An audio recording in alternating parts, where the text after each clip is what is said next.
A very good evening, viewers. Welcome to Swarajya Conversations. My name is Sharan Sethi, and I'll be your host for this program.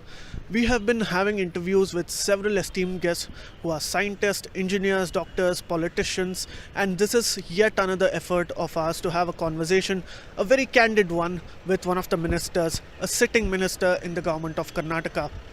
We are here today at the Vikasa Sauda, which is the political capital of Bengaluru and Karnataka. Now, this is not just a political capital for politicians, but also a massive parking lot for Fortuners and Innovas. Now, even those Fortuners and Innovas, fortunately or unfortunately, requires good infrastructure to move on. A lot of these issues have been plaguing Karnataka. Why did Karnataka become the first state to implement the national education policy? Where is Bangalore headed with its infrastructure? Are some of the questions that I'll be asking my guest, Dr. C.N. Ashwathnarayan, today. I hope you enjoy this conversation and please do let us know what you think of it in the comment section below. Sir, thank you so much. First of all, a very good evening to you, and thank you for extending this privilege and honor of speaking with Swarajya. Most welcome.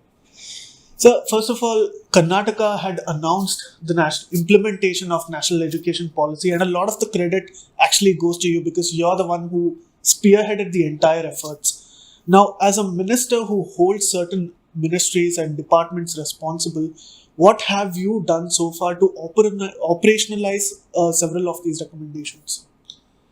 Since education keeps evolving, we need to respond to that, and particularly the 21st century is very well known. It's a knowledge-based century. So keeping this in mind, after 34 years, the new national education policy has been announced. I think it is a much required. So keeping this in mind, since it was announced in the 2020, and it has to start implementing from the year 21, we took all the necessary measure in this direction for the implementation of the national education policy, and it is very forward looking, and the entire education system and process is completely, it is transforming, and it will enable each and every person whoever gets into the learning process, you'll be learning it properly, you'll get a proper teaching and learning in the right way, and the pedagogy, the curriculum, making him employable, making him a holistic person, and making him the best person in the world. So through the right knowledge and skill and a personality with ethics, morals, and ensuring with a right culture, he'll be groomed, he'll be trained. So by doing so, the society can address all the challenges, and building a strong person and a strong country is through national education policy. There is no other way which can empower the society and it can transform the society. The national education policy is the only way, and more so for the effective implementation, we have integrated the technology also, and the right required measures and reforms, legislation, governance, curriculum, all these aspects have been very strongly addressed, and I think it was a much required reforms in the education. I congratulate our Prime Minister Narendra Modi ji for taking up the initiative.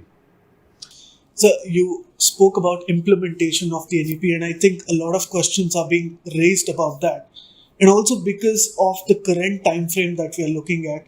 So what is the time frame that you are looking at in implementing a lot of these key NEP recommendations? Every policy can be relevant to a particular time. So the framework and the time is what has been advised or been given. The time schedule is 15 years. Within the 15 years, we are supposed to implement the national education policy in total. Probably in this direction, the state of Karnataka, we have taken a time schedule of 10 years. So instead of 15, we are trying to achieve this within 10 years. I think we are on that process, and we already kicked in, and we are the first people to implement the national education policy. We are fully geared, and the entire system is working in this direction. Right. So it would be unfair if any interviews, especially with a person of your stature, goes without addressing the problem of infrastructure in Bengaluru. And we are not looking at this as a political problem because this problem has continued for a very long time now. What is very interesting is that you spoke about this in the concept of beyond Bengaluru, where we would actually develop other cities in tier 2 and tier 3 places in Karnataka. So, as far as that is concerned, can you give us some idea of what execution is being done so far, sir? See, basically, we want uniform development. We want all places, many other cities should develop, they should become vibrant, very progressive, strong. So, alternatively, many other places people should look up. The place where they live, we want the progress to happen in the place wherever they are living. Probably in this direction, the relocation should be minimized. Earlier, the relocation was the policy. Now it is the other way around. The COVID 19 has shown the way that wherever you are, you can work from there, you can do the best, and you can be the best service provider even from the remotest place. So, fully understanding this, we are trying to ensure we believe in family values. So, believing in the family values, we want each and every person to live with his family, his parents, and have a very good social life. Instead of becoming a fragmented and a nuclear family, we want all the giant family culture to continue. Probably it is their choice, but as a government, as a policy, we want them to live where they are born, where they are learned, continue to serve and work from their respective places. We are fully understanding this. We have come out with a Beyond Bangalore policy. Through the Beyond Bangalore, we are trying to ensure that the uniform growth, whatever the support, encouragement, hand-holding, anchoring, and the policy, designing of the policy, and development of the infrastructure, everything has been encouraged. And COVID 19 has given the greatest strength for us to go. And more so, the existing cities, the bigger cities, need to reinvent themselves, evolve. There are many challenges, the quality of life, compaction, spreading, policies, many aspects are there. And to keep it relevant, also, no city can, stay without growing. All cities need to keep growing. In whatever proportion it can grow, it should keep growing, and it should keep adding, and the quality should keep improving. And at the same time, all the different places also should improve. Since we are actually talking about developing infrastructure, and you also spoke about the pandemic and how it's actually affected a lot of the growth that Karnataka would have witnessed if it was not for the pandemic. So during the last 5 years, Bengaluru has actually raced to become one of the top hotspots for different business ventures and entrepreneurship in the world. And a lot of the credit actually goes to the youngsters who are starting new businesses in the city. But from a state policy perspective, what do you think the government has done differently as compared to the other states to enable this? See, uh, first of all, let me congratulate and appreciate the talent which has made a huge difference to ensure that the city of Bangalore, which has been continuing to perform very well, do well in all the emerging areas, let it be ITS services, engineering, technology, startups, entrepreneur, biotechnology, in many more areas, space, aerospace, all possible areas, they've been extremely doing well. And city now has been looked up by the entire world, not only in our country, the entire world is looking up to Bangalore as a place where it can build technology for the rest of the world. Probably in this direction, it has been adding its strength, growing in strength with talent, and in the terms of developing very good technology. To further strengthen in this direction, we are coming out with the right policy, with the right mechanism and a system to enable and strengthen. Probably we are expanding our relationship with all the countries and connecting. And more so, the national education policy also has come very handy. The most important aspect of this emerging areas, it is talent, the learning system. The teaching and the learning system is most important. We're trying to scale up the talent and ensure the demand of the industry is very well supplied and catered.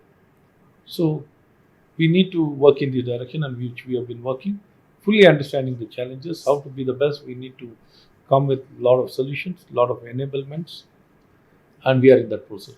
Right. Since you actually spoke about talent, one of the frequent complaints that entrepreneurs have is the lack of good talent. But Bengaluru has a lot of good educational institutes, and I think the city and the state can take a lot of credit for that. But at the end of the day, the talent should be very employable, sir. So, as far as skill education is concerned, what has been done so far, and what is the roadmap you would envision to make the graduates more employable in the future? So fully understand we are trying to simplify the entire process. We are trying to simplify the entire process. We are telling the people where are the opportunities, what kind of skill is required, how you need to get that, and government is fully willing to support all the student whoever is willing to get trained and what kind of dream he's having to realize his dream or the opportunities. We are working fully connected with the stakeholders, all the stakeholders, let it be students, let it be employers, let it be institutions. We are working with all of them to fully facilitate that. And along with this, the talent improvisation, probably national education policy is emphasizing on a strong foundation from the zero, from the days the baby is born, from there on the education emphasis starts. So we are not letting it go anywhere, any stage. We're trying to build from the from the day of birth to further lifelong learning in this direction. Yes. We are fully understanding how things needs to be done. What are the challenges? We are trying to address all those challenges to build talent to requirement of not only our place, our city, or for the entire world. Right. Probably in this direction, we are on the right track. So, besides being a key minister, one of the main things what you're credited for is developing Malleshwara so well. Whether it's the infrastructure or many of the schemes that you have actually rolled out in your own constituency, but the rest of the city and the rest of the state's infrastructure is yet to match up to that standard. As far as that is concerned, what would be your frank assessment of Bengaluru's current state of infrastructure today? Yeah, definitely the infrastructure in Bangalore is reasonably good. But as a city, the expectations, there is a huge expectations when it comes to the quality of life, infrastructure, facility, healthcare, education, road, public space, parks, playgrounds. Many of these requirement are very big requirement is there.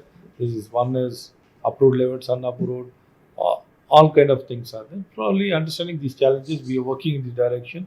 The government of Karnataka has earmarked a lot of funds, and we are ensuring that the entire 13,000 kilometers of the Bangalore will be very well developed, asphalted, and all the required development will happen in all the verticals, let it be in education, healthcare, public space, in all possible areas. We are trying to address all the challenges and ensure the city can do well and extremely well. And there, even then, there are challenges. There's a lot of challenges with regard to the congestion and the way of life, and there how they Right. live and how they do things. Naturally, because of the growing amount of companies that are coming to Bangalore and the growing population, there is an infrastructural problem as far as the transport is concerned as well. But a lot of measures are being taken with the metro being expanded, the suburban rail coming as well.